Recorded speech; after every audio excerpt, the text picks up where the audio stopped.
Trump tours the Alligator Alcatraz that people on the left are trying to call the Alligator Auschwitz, a way station, a prison designed to move illegals out of the country efficiently, somehow a concentration camp.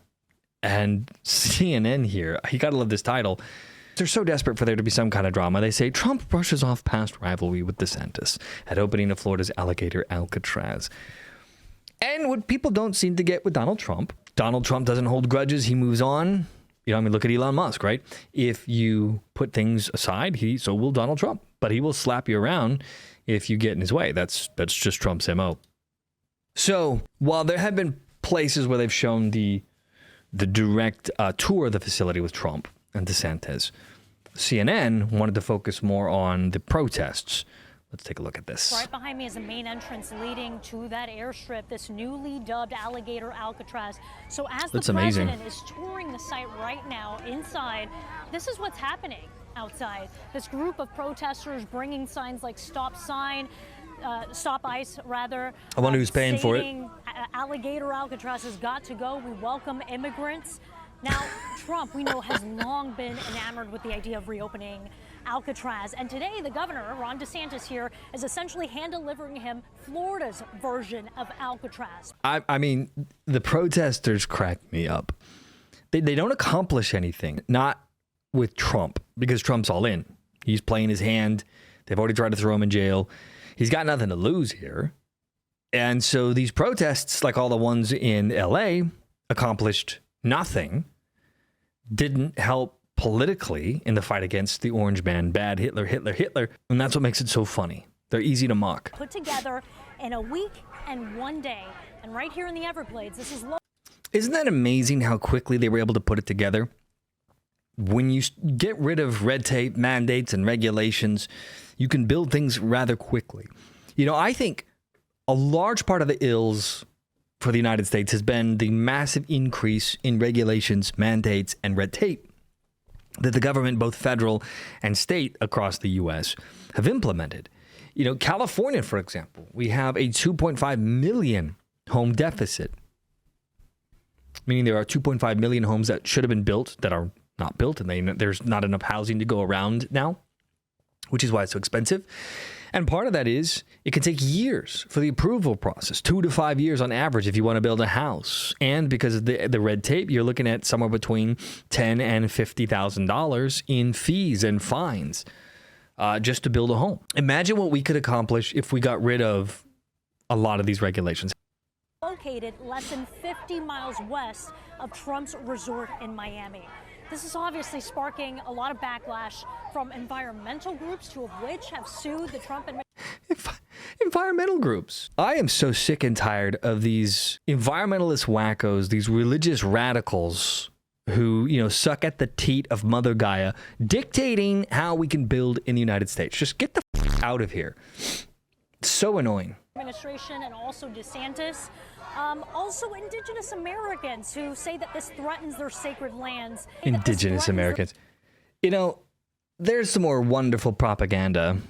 Words mean things, and this is propaganda designed to convince people that we're bad, we're colonizers, and this is not really our land. That's the purpose of these words, is to convince as many people as possible over time that we are bad for being here. It's so annoying. These people are so fucking annoying. Their sacred lands. Sacred lands. Get the Everglades. It's their sacred lands. Shut the fuck up. So retarded, man. That this is dehumanizing, cruel, and inhumane. Putting detainees here in the middle of the summer during hurricane season outside. Are they putting people there during hurricane season? Are these prisoners actually going to be there when there's a hurricane? No, of course not. It's, again, propaganda designed to make people clutch at their pearls, hold the vapors. And, of course, none of it's going to happen. This is going to be a facility where people get in and get pushed out probably within a couple of days. It is a facility to help speed up deportation. So this is not going to be a prison that people spend months or years at. This is going to be weeks, maybe a month or two at most, depending, but I think days or weeks. Now, we have seen inside of the facility through footage, through a Fox interview that DeSantis did, and we did see, as DeSantis pointed out, portable water, sewage, power. He pointed to the AC units. He said that this is not inhumane. These people are going to need for nothing. He said that this is very much the same conditions where people displaced from hurricanes would be, in temporary tents. Now, here's what a Trump supporter, who's a registered Democrat, told me right out here. This is a great location for this. We have 1 million illegals in Florida. Many of them come in through Mexico, wind up especially here in Dade County because they're big populations they can hide in. This is an absurd affront to the people, the nature, the community of South Florida. How? How is it an affront?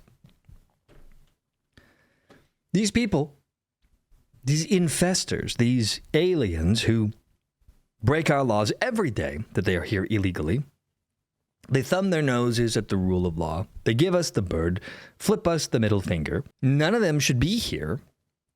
And this little douche nozzle is sitting here. It's not right. This is a environmentally destructive and spiritually poisonous. What a fucking retard. Environmentally destructive and poisonous? Where do these people come from? What kind of moron sits there? It's environmentally and poisonous. No, he just doesn't like that Orange Man Bad is getting his way. Prison camp that they want to construct on sacred land in sensitive habitat that cannot be allowed to stand. Yeah, and Governor DeSantis said that this is... It's gonna stand. These people are not going to get their way. Donald Trump is steamrolling ahead. The battle for the courts, while still ongoing, is gone in Trump's favor. The ability for mass national injunctions being ripped out of the hands of the corrupt judges like Boasberg and others. He's stressing both temporary and very much needed. So many activists and protesters here telling me they don't buy that. They're worried this detention center will never go away. Well, it will go away when the 20 to 30 million illegals are removed from the country. They won't need it anymore. We've got a long way to go. You need to get to about 10,000 deportations a day to have a shot at really cleaning house with all these aliens. Now, if you're lucky, you might be able to get 40 to 50% of them to self-deport, which would be amazing. But you can't rely on that entirely. And hopefully more facilities like this will be built in the coming weeks and months.